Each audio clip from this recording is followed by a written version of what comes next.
Bonjour et bienvenue à toutes et à tous sur Apprentie sorcière, la safe place des sorcières, l'endroit où on peut parler de ses dons, de ses ressentis, sans jugement, en toute simplicité, en toute tranquillité. Et ça tombe bien parce que ce soir, j'ai une super sorcière qui nous rejoint et qui est déjà venue sur cette chaîne. Mais voilà, il s'agit de Virginie Robert. Et Virginie, elle a fait plein de livres, elle a fait plein d'oracles. Et au fur et à mesure de la progression de son travail, elle se livre de plus en plus, elle va de plus en plus dans l'intime et dans ce qui lui tient vraiment à cœur. Et donc, moi, j'ai beaucoup d'émotions ce soir parce qu'on va parler d'un vrai sujet, un sujet qui touche tout le monde, qui s'appelle la mort. Et moi, la sorcière, moi, j'adore la mort, je trouve que c'est merveilleux, j'adore me promener dans les cimetières. Et la lecture de son livre, Conversation avec l'au-delà, m'a vraiment bouleversée. Et je pense que ce sera un peu la même chose avec vous. On va en parler ce soir. Virginie, bonsoir. Coucou, bonsoir Julie. Tu vas bien? Merci d'être Ça avec va et nous. toi? Merci pour l'invitation. Bah, écoute, c'est toujours un grand plaisir de te retrouver pour parler de l'invisible, qui est un peu ta grande spécialité. Donc, pour ceux qui ne te connaissent pas encore, je vais te présenter rapidement et puis tu me dis si j'ai oublié des choses. Mais bon, voilà, tu es médium, tu es passeuse d'âme, tu es guérisseuse, tu es fait formation aussi. On peut se former auprès de toi pour développer ses ressentis et ses qualités médiumniques. Qu'est-ce que j'ai oublié? Auteur, évidemment. Auteur et conférencière, oui. Voilà, c'est Mais tu as dit le principal, c'est très bien. c'est ça. Eh ben, écoute, super. Alors là, ton nouveau livre, je le montrais tout à l'heure à l'écran, Conversation avec l'au-delà.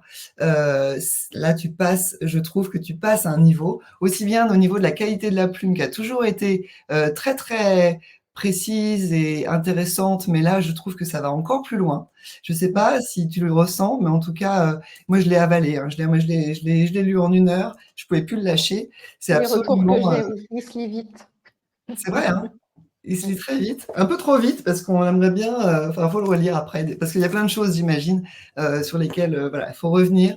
Il y a beaucoup d'informations, et donc du coup, c'est les conversations que tu entretiens avec les morts. Au début, tu nous parlais des anges, après tu nous as parlé des guides, et là, voilà, tu parles des défunts. Chaque chose en son temps.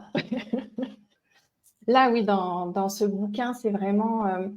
Déjà, je me livre davantage en fait sur la médiumnité et effectivement sur toutes les conversations avec les défunts, même si le moteur principal reste quand même les guides, où on est vraiment en mode il est temps d'écrire cet ouvrage-là pour que les gens découvrent, sachent, et puis surtout voilà, accompagner des gens qui sont dans un processus voilà, de transition, on va dire ça comme ça, qui arrive en fin de vie, mais aussi pour pouvoir travailler sur soi, anticiper son propre départ, parce que le point commun que nous avons tous, c'est que nous naissons et nous mourrons.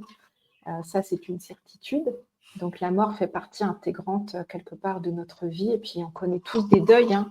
On traverse tous à un moment donné dans notre vie la perte de quelqu'un, on connaît tous ça. Et donc voilà, ça permet de mieux appréhender la mort d'un proche, de savoir éventuellement comment faire quand on est complètement perdu. Il y a vraiment, enfin voilà, on est dans tout le spectre de la mort, de l'accompagnement et du passage.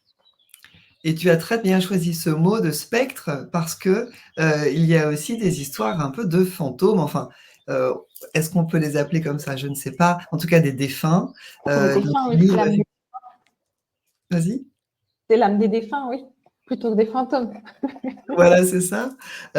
Donc, on a effectivement, tu abordes à la fois les différentes façons de mourir, comment ça se passe derrière, tout le protocole, et puis il y a beaucoup, beaucoup de témoignages aussi par rapport à ce que tu as pu travailler, traverser, rencontrer comme expérience autour des défunts. Donc, c'est vraiment, c'est très complet comme sujet.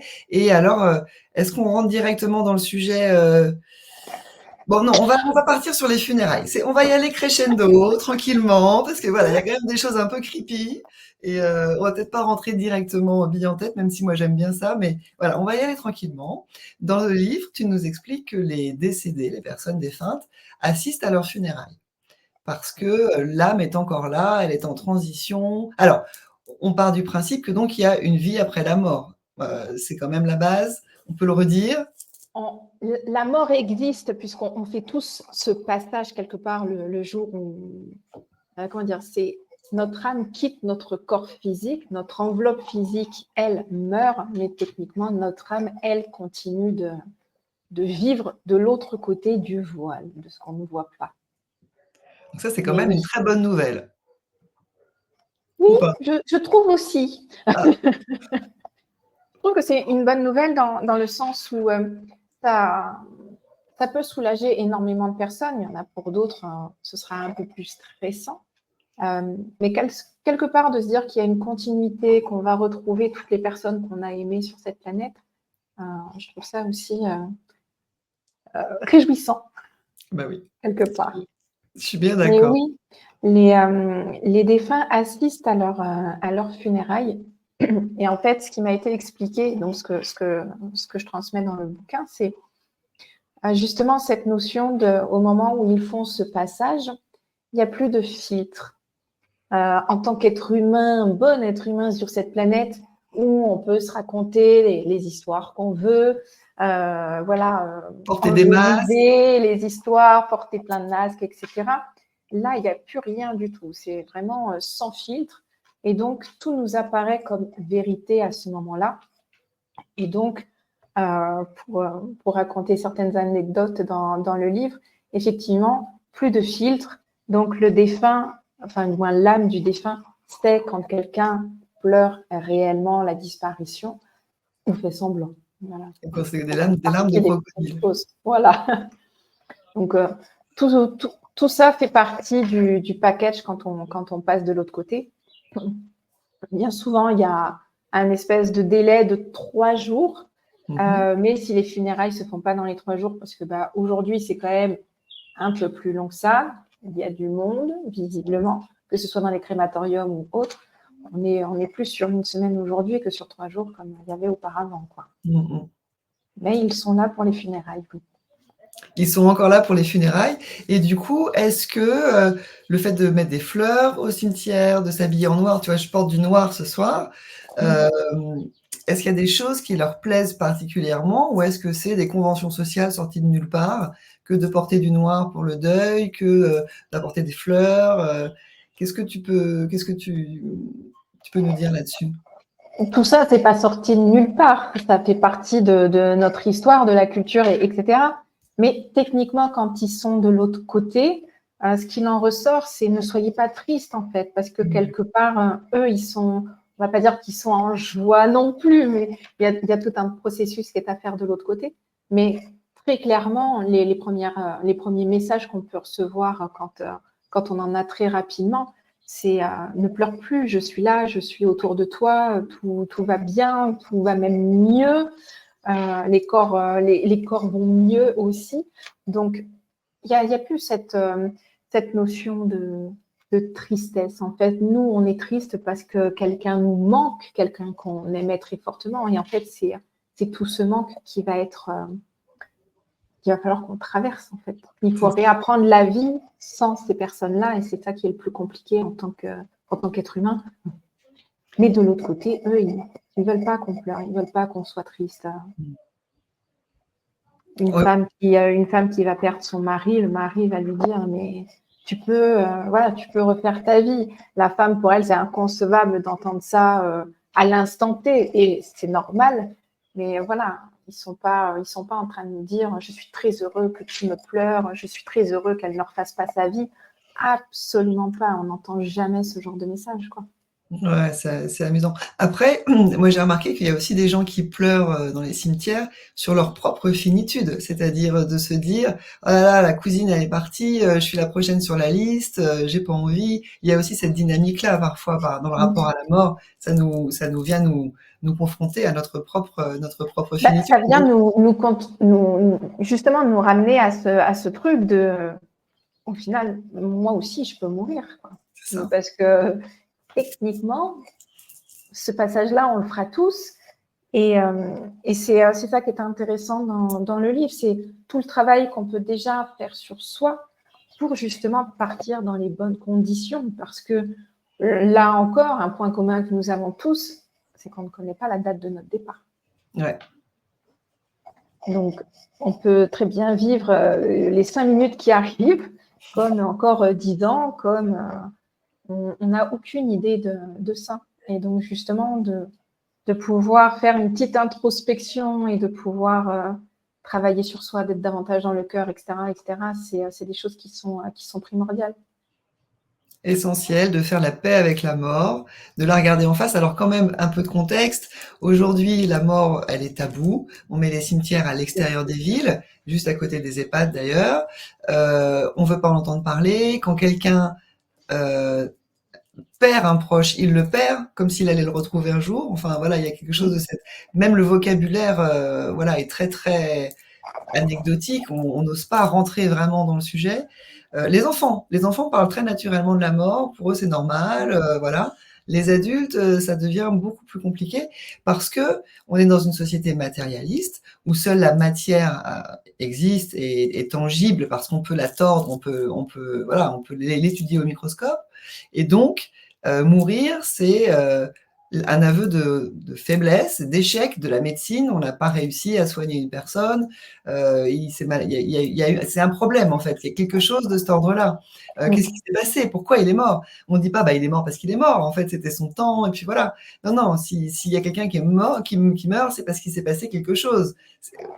Comme si enfin, c'était pas normal. On travaille à l'envers quand même. On a une vision complètement biaisée de la mort qui, pour moi, est l'un des pouvoirs magiques de la vie. Parce qu'en fait, bah, le grain de blé, il est obligé de se laisser mourir pour pouvoir donner un nouveau grain de blé, un nouvel épi à l'année suivante. Et lui, il se demande pas s'il veut y aller ou pas y aller, il le fait. Et ça nous semble normal. Pour l'homme, ça semble beaucoup moins normal. C'est pas la même dynamique, oui, ça c'est sûr. Ça c'est sûr. Et puis même si tu regardes, on peut même aller plus loin avec tout ce qui est assez futuriste, mais pas si futuriste que ça non plus, hein, dans le temps, avec la cryogénie, je sais plus quoi, je sais plus le terme exact, mais toutes ces personnes qui vont se faire entre guillemets congeler pour pouvoir continuer à être réveillées plus tard, c'est des choses qui sont complètement aberrantes. La mort n'est que la fin de notre corps physique, elle n'est pas la fin de tout. Puisqu'au contraire, il y a plein de choses qui font que on va encore faire d'autres choses de l'autre côté et que de toute façon, le cycle de l'incarnation ne s'arrête jamais. C'est ça ne s'arrête jamais. Ça ne s'arrête jamais.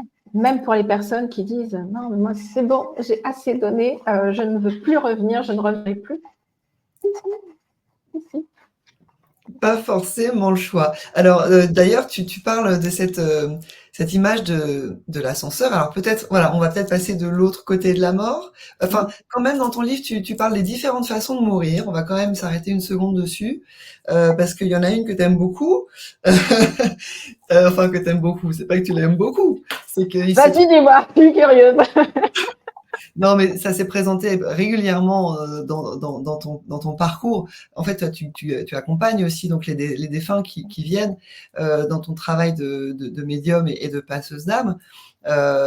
D'ailleurs, est-ce que tu peux quand même nous dire comment ça marche? Moi, je t'ai entendu dire à plusieurs reprises, je n'appelle pas les défunts pour les autres, ils se présentent ou pas. Donc, est-ce que tu peux nous expliquer un peu comment ça fonctionne? Est-ce que toi, tu vois, tu entends des gens? Et depuis quand? Parce que je crois que ça remonte d'une certaine façon, dans ta vie, tu as toujours vécu au contact des morts, d'une certaine façon, non? Le monde invisible fait partie intégrante de ma vie de toute façon. Après, c'est vraiment, encore une fois, c'est l'accident de voiture qui révèle la voie de mon guide et qui va faire que je suis là pour me mettre au service d'eux. Donc, quelque part, ça a toujours été là. Et le rôle de la passeuse ou des passeurs, c'est pas. Aujourd'hui, on va dire qu'il y a beaucoup de personnes qui se disent passeurs ou passeuses, mais techniquement, simplement visualiser un tube de lumière, ça ne suffit pas. Ce que j'expliquais à des personnes, parce qu'en ce moment, je suis en stage, je suis en train de former de très belles personnes, et je leur expliquais qu'on ne fait pas passer des personnes, déjà d'une, tout le monde fait le passage, tout le monde passe de l'autre côté, puisque tout le monde perd son corps physique. Donc, le passage se fait. Tout le monde fait ce passage. Maintenant, c'est là où il va se trouver sur les différents plans qui existent. Ça, déjà, c'est une première nuance. La deuxième, c'est, comme j'aime bien dire, un coach de vie n'aide pas les gens qui vont bien. Oui. Donc, un défunt qui va bien, il ne se présente pas à un passeur ou à une passeuse. Il est sur son plan de conscience, sur son plan vibratoire, et tout va très bien pour lui, entre guillemets. Ils ont plein de choses à faire de l'autre côté, on a plein de choses à faire de l'autre côté. Et c'est quelque chose que j'aime bien rappeler, c'est-à-dire que juste voir un tube de lumière, ça ne suffit pas. Le passeur, il a vraiment une fonction de... l'âme se présente à lui parce qu'elle a quelque chose à délivrer, soit parce qu'on va rencontrer un membre de la famille et il y aura quelque chose potentiellement à transmettre, soit, comme tu me l'avais si bien dit une fois, c'est un peu le job de la psychologue des morts. C'est vraiment le fait d'aller aider le défunt de l'autre côté pour soulager quelque part sa conscience. Que ce soit quelqu'un qui se soit suicidé ou qui soit parti dans des conditions terribles, un accident de moto, quelque chose comme ça, où vraiment ça va être brutal. La personne peut aussi ne pas savoir qu'il est parti. Il se rend compte qu'il y a bien un problème. Et on va se rendre compte, en fait, que les personnes qui sont de l'autre côté font appel aux passeurs parce qu'ils ne comprennent pas, parce qu'ils ont besoin de lumière. Et parfois, on va venir négocier. C'est-à-dire que le passeur, il est obligatoirement médium, puisqu'il faut qu'il entre en contact avec l'âme du défunt.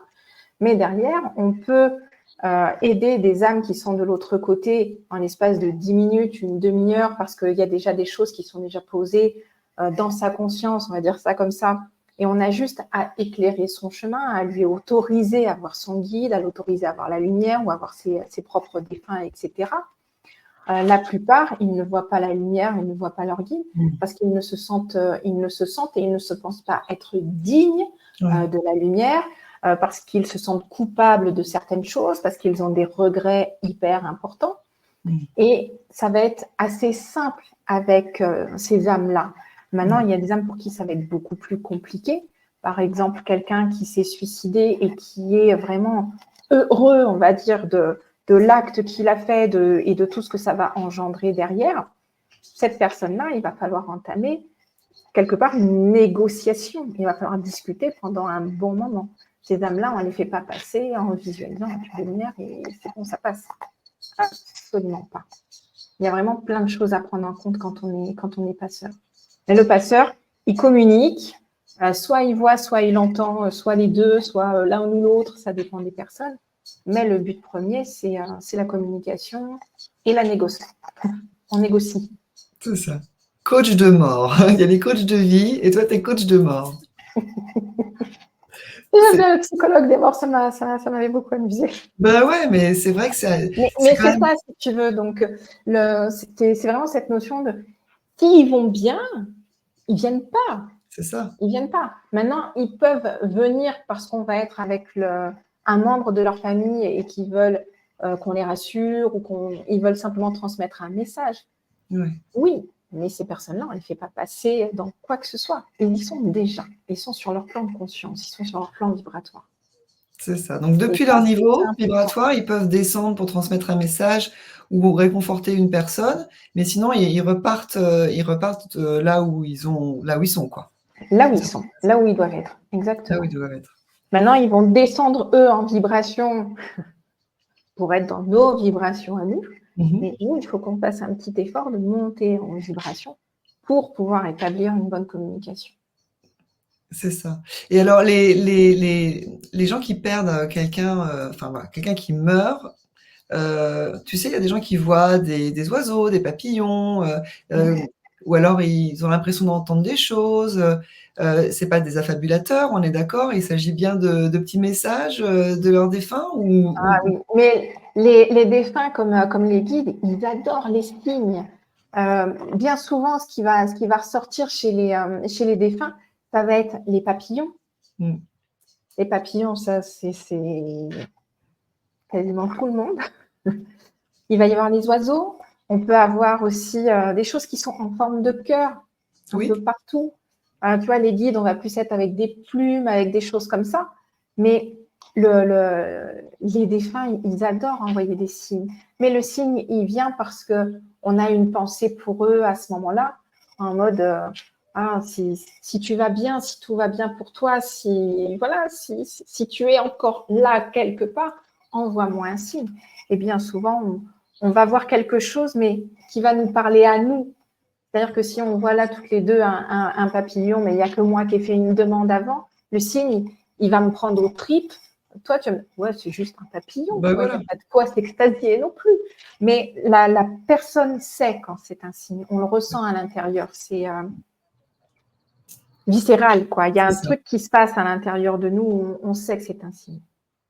Et on sait qu'on peut pas se tromper. Et donc, le suicide, l'une des façons de partir les plus, comment dire, euh, gênantes, on peut dire ça comme ça, je ne sais pas comment le dire autrement.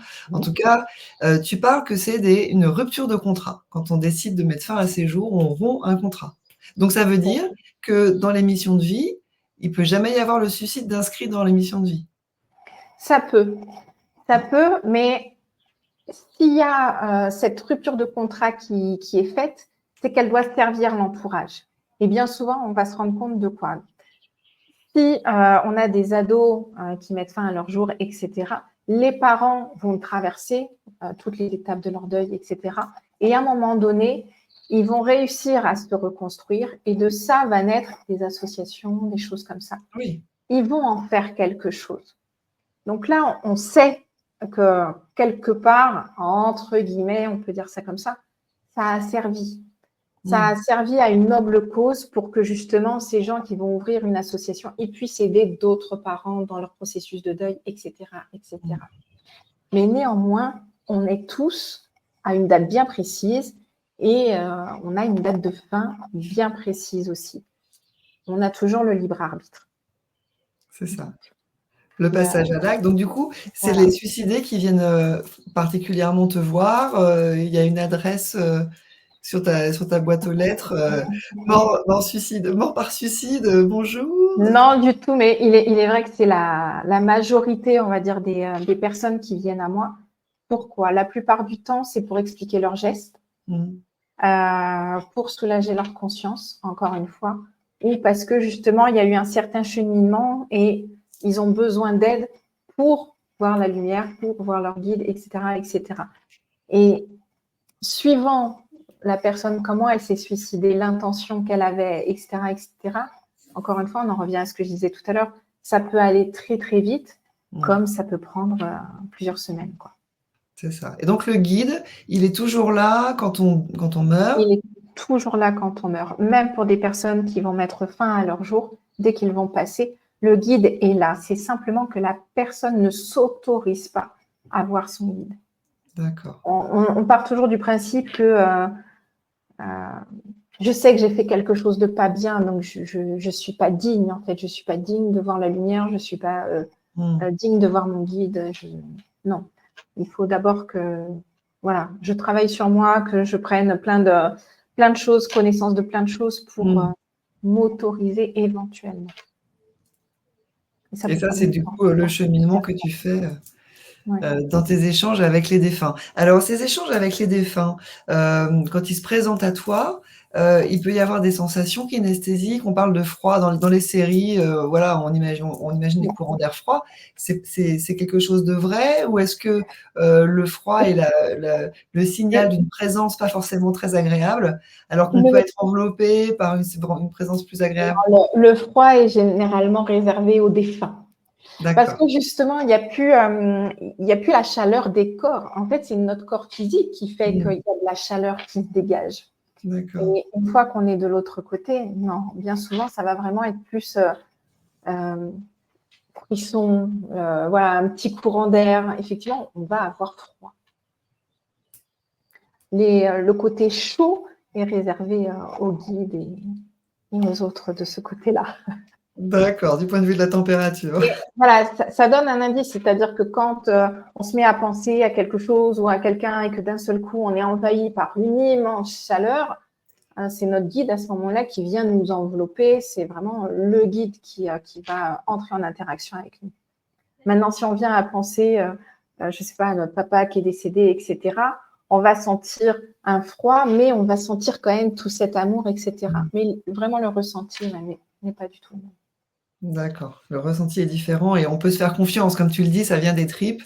On peut se faire confiance là-dessus. Est-ce qu'il y a beaucoup d'âmes errantes, de ces défunts qui ne savent pas qu'ils sont partis ou qui n'ont pas connecté à leur guide et qui sont encore un peu sur un plan terrestre? Est-ce qu'il y en a beaucoup ou est-ce que c'est très sporadique? Alors, déjà, une chose. Mon oreille Ah, avec âme errante. Juste, on prend conscience que quand une âme quitte ce monde, elle fait le passage, d'accord? Et elle va se retrouver à un certain niveau vibratoire. Mais c'est pas. C'est les âmes des défunts. Tu vois, on n'est pas sur des âmes errantes ou sur du bas astral comme on peut l'entendre. Le bas astral et les âmes errantes, elles viennent pas, hein, elles travaillent pas sur elles, elles cheminent pas, ou du moins ça met vraiment un certain temps. Donc c'est pas ce qu'on va côtoyer le plus. Ça peut arriver, mais c'est pas celle qu'on côtoie. Et bien souvent, le truc des passeurs, il y a cette notion de oui, non, mais moi, je suis passeur, je suis quelqu'un de lumineux, donc je n'aide que les personnes lumineuses.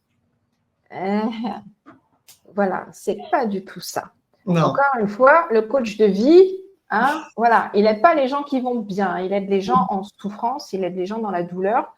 Et c'est la même chose de l'autre côté. Les passeurs, on va aider ceux qui sont en souffrance, ceux qui sont dans la douleur, ceux qui ont besoin d'aide. Forcément, parfois, c'est pas lumineux. Mais c'est pas lumineux parce que justement, on va amener la lumière. C'est vraiment cette discussion qu'on va avoir avec eux qui va créer quelque chose et qui va faire en sorte que.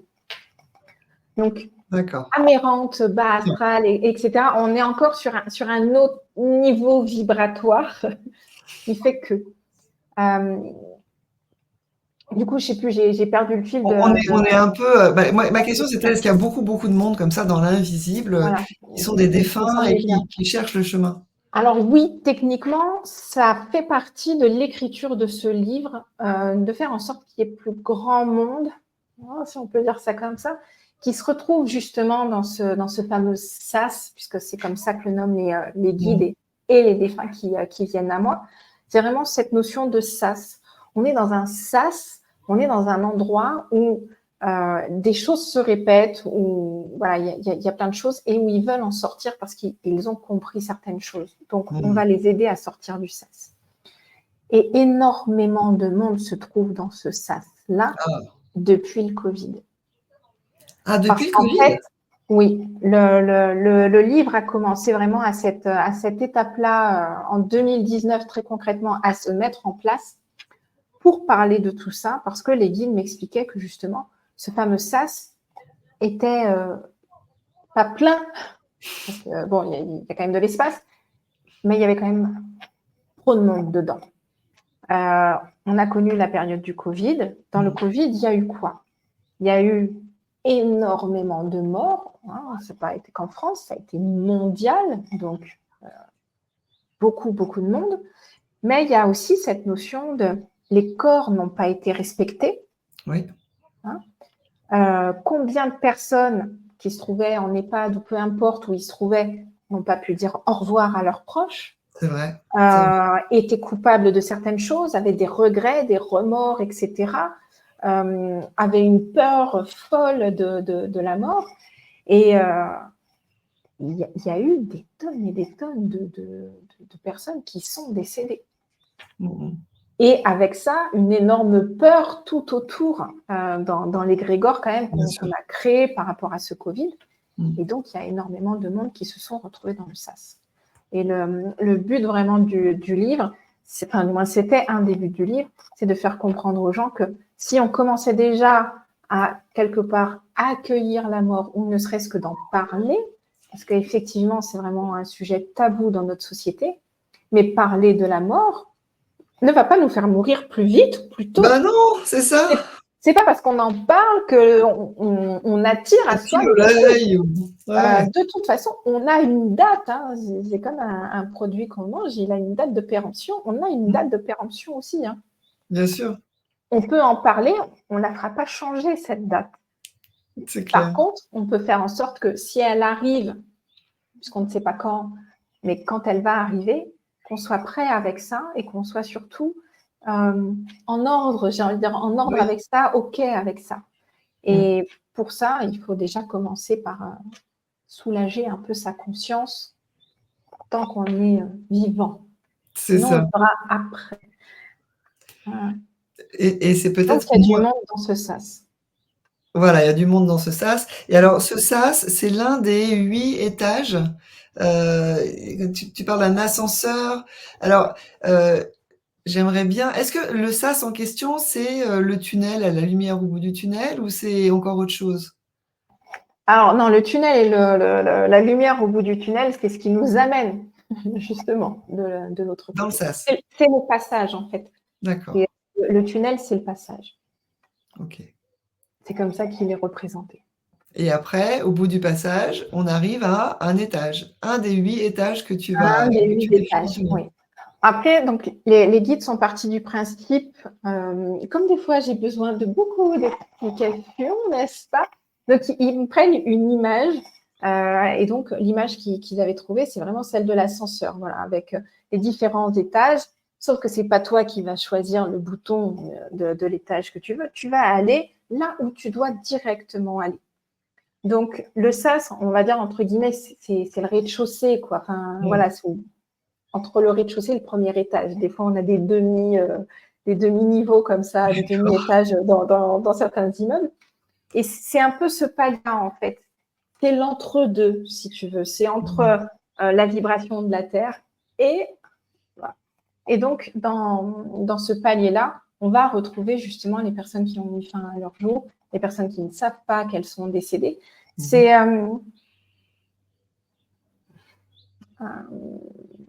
j'ai pas le mot qui me vient, pourtant j'ai bien l'image, mais j'arrive pas C'est un à entre-deux. mettre des mots En dessus. fait, Mais c'est un ouais, c'est entre-deux. vraiment un entre-deux. C'est-à-dire que Mmh. tu vas être là le temps le Voilà. temps de comprendre, le temps de traverser quelque chose.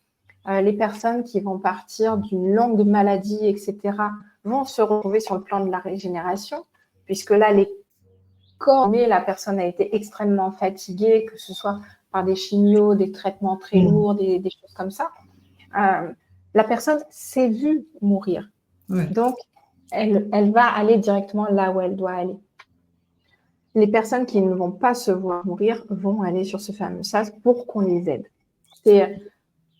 Oui, c'est l'entre-deux. C'est un plan intermédiaire qui fait que bien souvent, le passeur est en contact avec ce plan-là et avec le plan, on va dire, numéro 1, entre guillemets. Après, les autres sont par niveau de conscience, si on peut dire ça comme ça, mais il en existe bien, bien plus que 8. Mais pour notre compréhension d'être humain, 8, c'était très bien. 8, c'est très bien, c'est le signe de l'infini, Voilà. c'est clair. Alors dans la tradition bouddhiste, les bouddhistes se préparent toute leur vie à leur mort. C'est un peu comme les Égyptiens qui, eux, mettaient toutes leurs économies pour se faire le plus beau des tombeaux parce que c'était dans la mort que voilà, ils allaient vraiment se réaliser. Les bouddhistes, eux, travaillent leur conscience de façon à rentrer dans la mort en pleine conscience et à être bien vivant en étant mort. Et pour passer directement, j'imagine, au 8e étage ou au-delà, si on veut. Et c'est vrai qu'ils nous apportent beaucoup d'enseignements parce qu'eux, ils regardent la mort en face, alors que nous, bah, voilà, on se beurre les lunettes, et on veut surtout pas en parler. Et effectivement, du coup, 1, on se prépare pas, et 2, Moi, ça, c'est quelque chose, c'est un message que j'aime bien transmettre parce que une fois qu'on meurt, bah, on n'a plus trop de problèmes, d'impôts, de papier, de tout ça. Mais par contre, les vivants, eux, ils en ont plein et ils vont récupérer les nôtres. Et donc moi, c'est aussi un message que j'aimerais faire passer à tous les gens qui vont être confrontés, ou comme tout le monde, à la mort d'eux-mêmes ou de leurs proches, de leurs parents, peu importe, c'est faites les papiers, faites les trucs chez le notaire pour que tout soit au carré et que le Tout jour soit en où, ordre. quelqu'un meurt, on n'ait pas, en plus de la peine, des kilos de paperasse à faire, aller voir la banque, enfin bon, c'est diabolique, le système est très, très mal fait, hyper anxiogène pour que les gens ne s'y retrouvent pas trop et du coup, bah, qu'ils laissent tomber parce que l'héritage est trop compliqué et Mm. voilà, ça, c'est aussi des choses à prendre en compte, quand on parle de la mort. Complètement. C'est quelque part, c'est pas, ça reste anticipé ce jour J quelque part, Mmh. mais effectivement, c'est quelque chose. On le voit bien quand un proche part, on est déjà on est dévasté, on est dans une tristesse et dans un chagrin absolu. Mais derrière, on se rend compte de toutes les questions qu'on nous pose.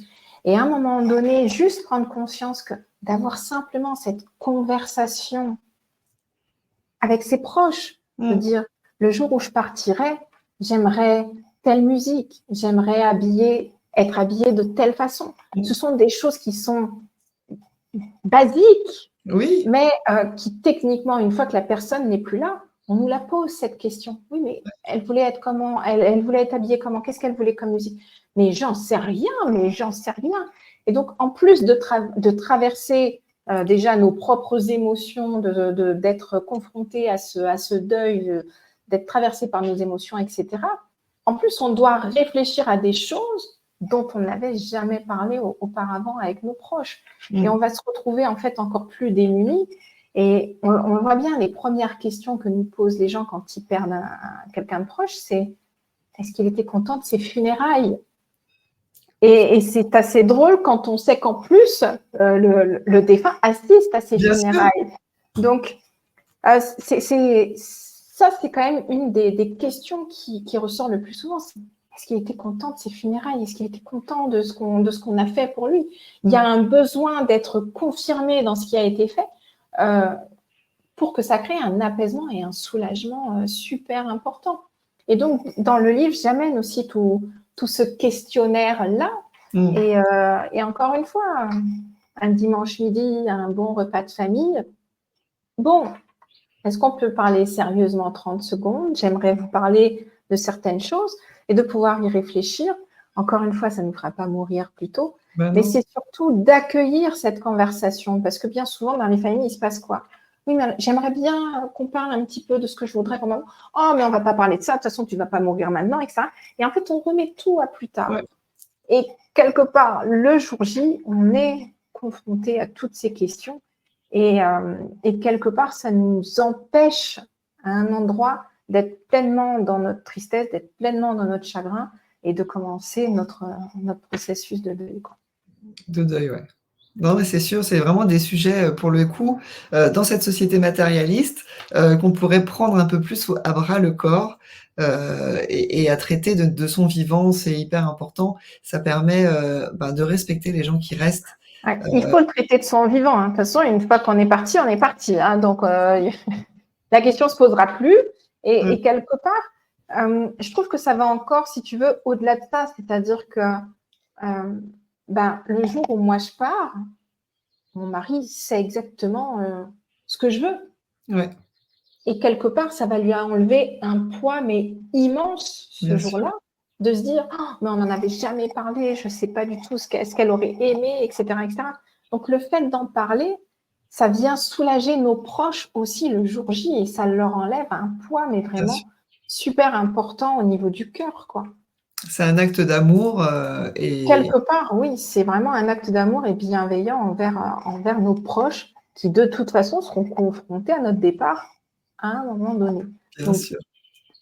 j'ai pas envie de dire plus tôt on en parle, mais plus vite on en parle, et déjà même nous, il y a déjà une certaine appréhension qui va disparaître par rapport à ça, quoi.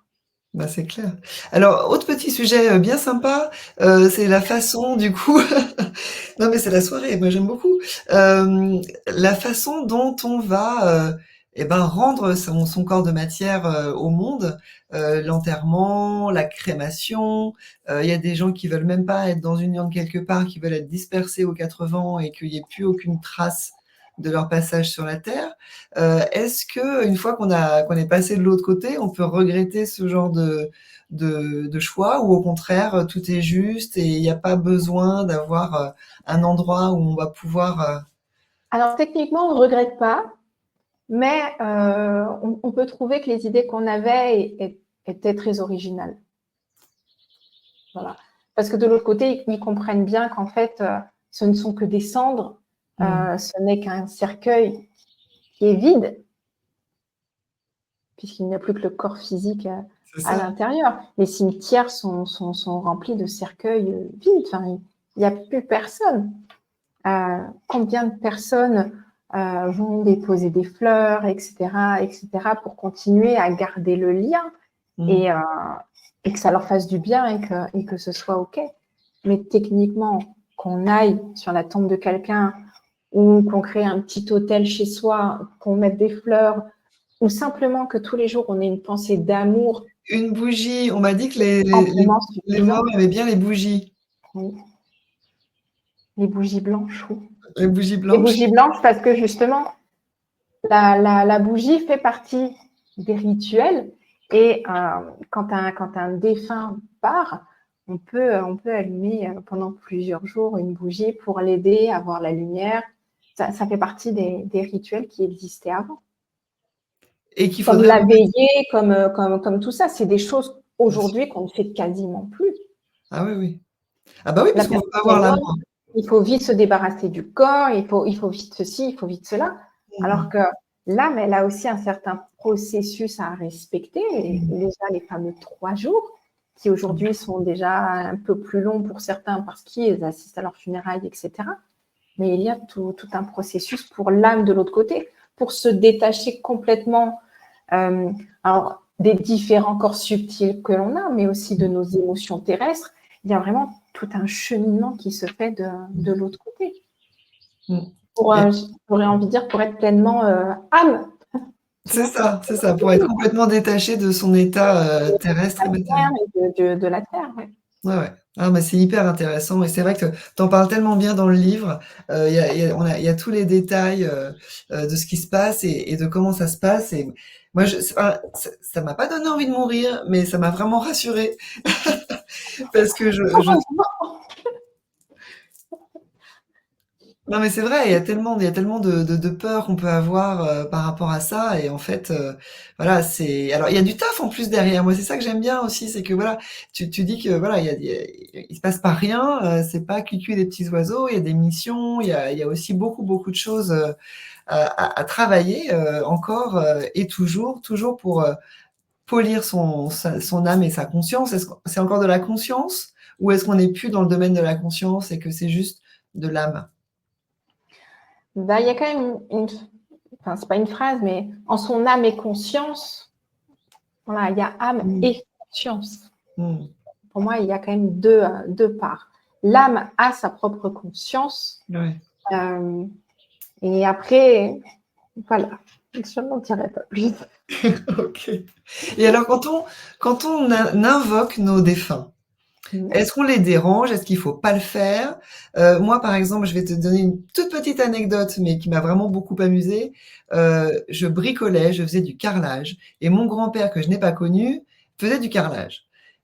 Et donc c'était son métier et je m'en sortais pas bien et j'avais l'impression de mal faire le geste et je me suis dit: «Mais comment il le faisait lui? Il devait savoir faire» et là ma main a changé, elle a fait un autre mouvement et c'est devenu tout de suite beaucoup plus simple et j'ai compris et j'ai eu l'impression qu'il m'avait envoyé l'info, de là où il était. Alors c'était très vite et puis je sais pas, c'est peut-être que je me raconte des histoires.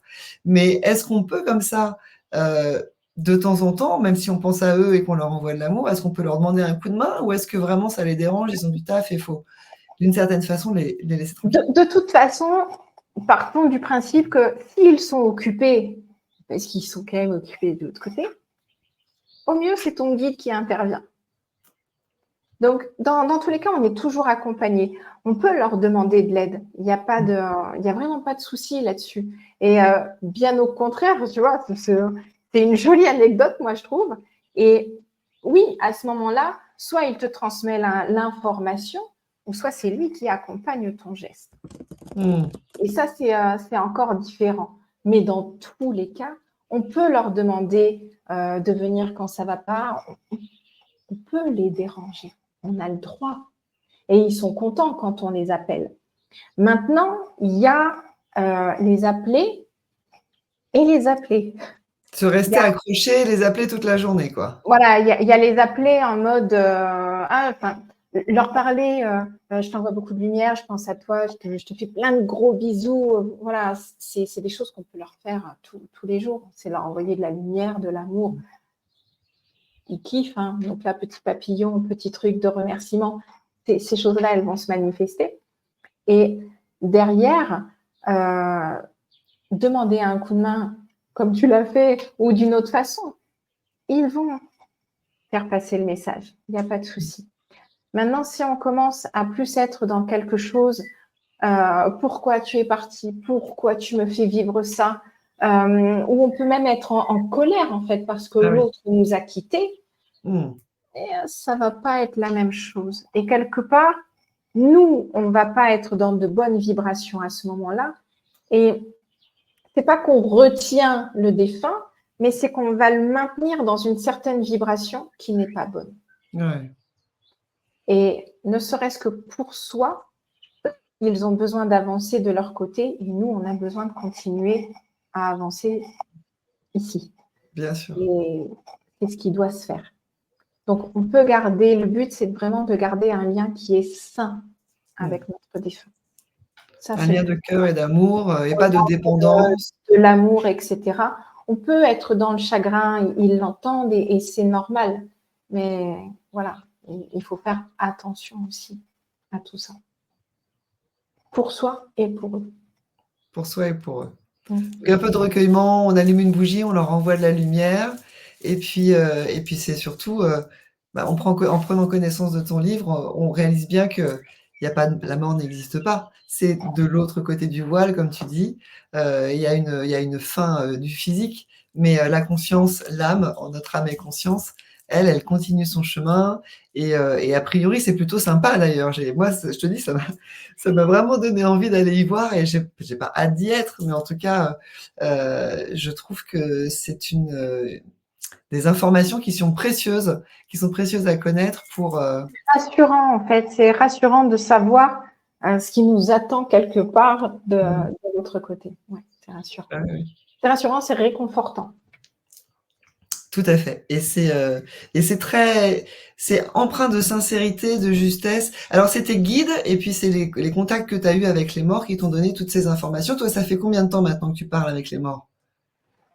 Les défunts, pardon.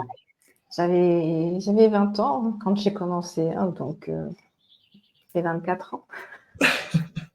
Voilà, comme ça, vous connaissez tout mon âge. Voilà. Mais oui, ça fait 24 ans où la communication, au final, est devenue claire. Clair et fluide. Et alors particulièrement la nuit, hein, les contacts avec les défunts, c'est plus dans l'obscurité qu'en pleine journée ou... C'est plus la nuit parce que on a un certain lâcher prise le soir et quand on est tranquille, quand on dort aussi, on peut être pas mal sollicité plutôt que dérangé. Mais ça se passe essentiellement la nuit, pour les passages. C'est ça. Donc les personnes qui nous écoutent et qui, quand elles se réveillent la nuit, voient des gens à côté de leur plumard, entendent des voix, ressentent des trucs de froid, etc., c'est pas très grave. Vous passez un petit coup de fil à Virginie, vous inscrivez à sa prochaine formation et tout va bien se passer en fait. Ça arrive. On dit quand même qu'il y a presque 30% des Français qui ont des contacts avec leurs défunts dans les jours qui suivent un décès. Donc en fait, ça concerne beaucoup de monde. Oui. Ça concerne beaucoup de monde. Techniquement, à mon sens, il y a plus que 30%. C'est juste que soit les gens n'osent pas en parler, ou le contact, il se fait. Parce que la personne qui passe de l'autre côté, elle veut qu'on soit rassuré, elle veut plus qu'on soit dans cette tristesse. Donc, il y a plein de contacts qui s'établissent et qui se font. Et bon nombre de personnes n'en parlent pas de peur de passer pour un fou, pour une folle, etc. etc. Ouais. Mais je pense qu'il y a plus que 30%. Il y a plus, sans doute. Et puis, encore une fois, là, on parle avec notre prisme d'Européens. Alors, il y a encore d'aujourd'hui plein de sociétés dans lesquelles la mort est célébrée. Ne serait-ce qu'en Espagne, tous les dimanches, on va boire un coup sur la tombe des aïeuls. Et enfin, c'est un peu la fête. Le Mexique avec la fête des morts. Et puis, toutes les sociétés qui sont encore des peuples natifs, les Indiens d'Amérique, d'Australie, les aborigènes, eux, ils ont un rapport tout à fait différent avec la mort et ils vivent avec leur mort, en fait. Pour eux, ça fait partie de la vie, c'est intégré. Et, pour certains, c'est vraiment un acte sacré, en fait. On voit ça comme du sacré. La mort, si on écoute, c'est l'âme hors, et c'est l'âme hors de son corps physique. Donc, la mort existe, oui, parce que nous mourrons, mais ce qui se passe après, oui, il y a une vie après la mort, la vie continue derrière, sous une autre forme, avec l'âme et la conscience, son âme et conscience, mais la mort n'est qu'un passage, n'est qu'une étape. C'est ça. Et alors, tu dis dans ton livre que quand on descend sur Terre pour naître, eh ben, dans l'invisible, on nous pleure, et quand on meurt sur Terre, dans l'invisible, on nous fête puisqu'on nous retrouve. Donc il y a une notion complètement inversée, et c'est magnifique. Ben, c'est la fête parce qu'on retrouve en plus toutes les personnes qu'on a connues et qui sont parties. Donc, il y a des retrouvailles qui se font. Et pendant que nous, on est ici et qu'on pleure et qu'on est habillé tout en noir et qu'on est dans notre tristesse, dans notre chagrin, etc., de l'autre côté, ce sont les retrouvailles, c'est la joie qui émane en fait. Ouais, c'est magnifique. Tu te rends compte? Et célébrer la mort, c'est beau. Encore faut-il se l'autoriser, faut-il pouvoir faire ça dans sa famille.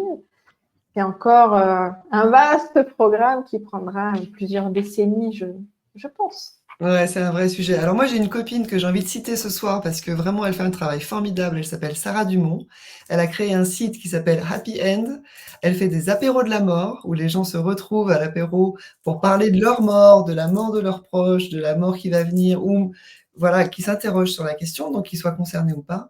Et elle accompagne les privés, elle accompagne plein de gens justement sur cette thématique, comment préparer son départ ou le départ de son proche qu'on sait condamné, comment en parler, comment casser les tabous, comment amener les sujets, comment organiser des funérailles sans que ça nous coûte les 3/4 de notre plan d'épargne logement pour un truc moche. Enfin voilà, elle fait un travail magnifique de détabouisation, le mot est affreux, mais c'est très important d'enlever le tabou de la mort et dans la joie, parce que voilà, c'est l'un des pouvoirs magiques de la vie, la mort, et on ne peut que la célébrer.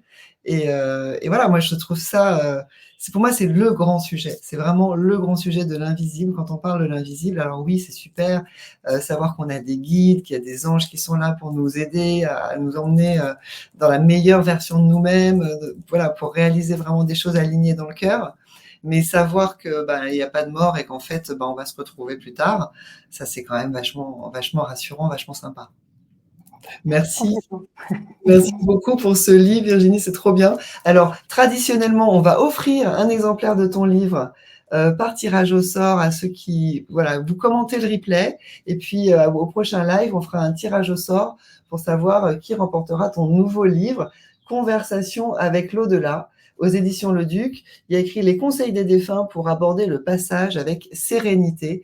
Et vraiment, la sérénité, je trouve que c'est un mot qui est très, très apaisant. On en a beaucoup besoin en ce moment. On est amené à faire toutes sortes de deuils parce que le deuil, c'est pas que la perte d'un être cher.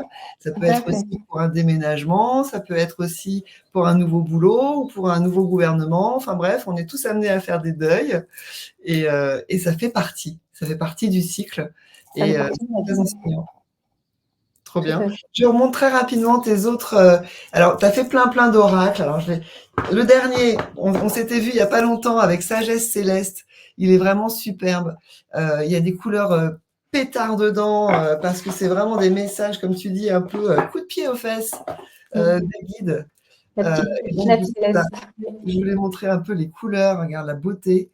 C'est vraiment, il est magnifique, il est vraiment très très beau. Et on rencontre comme ça tous les anges, les archanges qui, de l'autre côté du voile aussi, nous envoient leur amour ailé, bien sûr, mais des petits messages quand même pour se secouer parce que voilà, on n'a plus trop le temps de dire oh voilà, ça plus tard, je sais pas trop. Non, non, faut y aller, faut y Oui, aller. parce que les guides, quand ils veulent vous faire passer un message ou quand ils ont besoin de vous remettre sur le bon chemin, ils le font. Hein.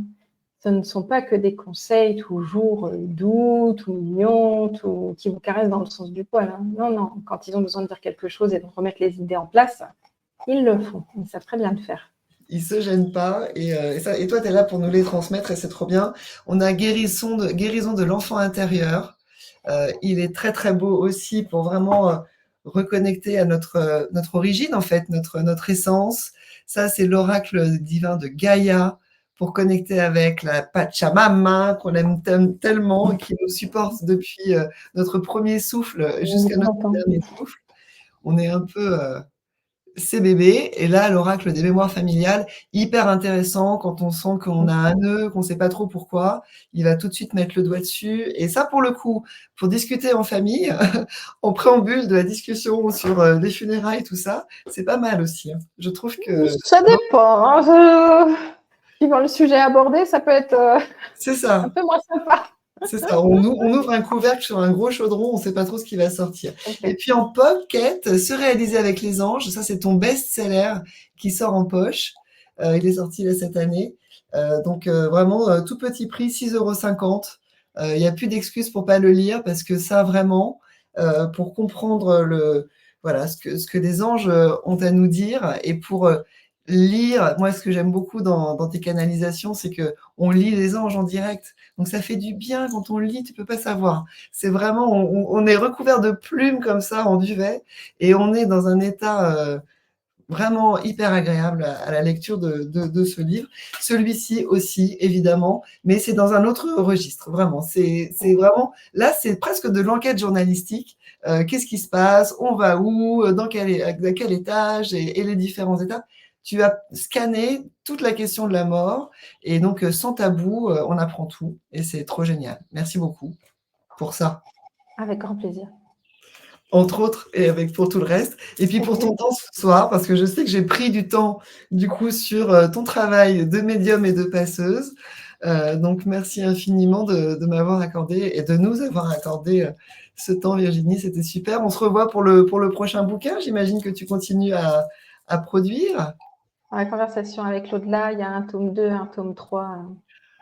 D'accord. On en saura encore plus. Il y a une suite. Ah ouais, c'est génial. C'est trop, trop super. Eh ben, merci beaucoup. Alors, belle écriture, belles inspirations, belle canalisation.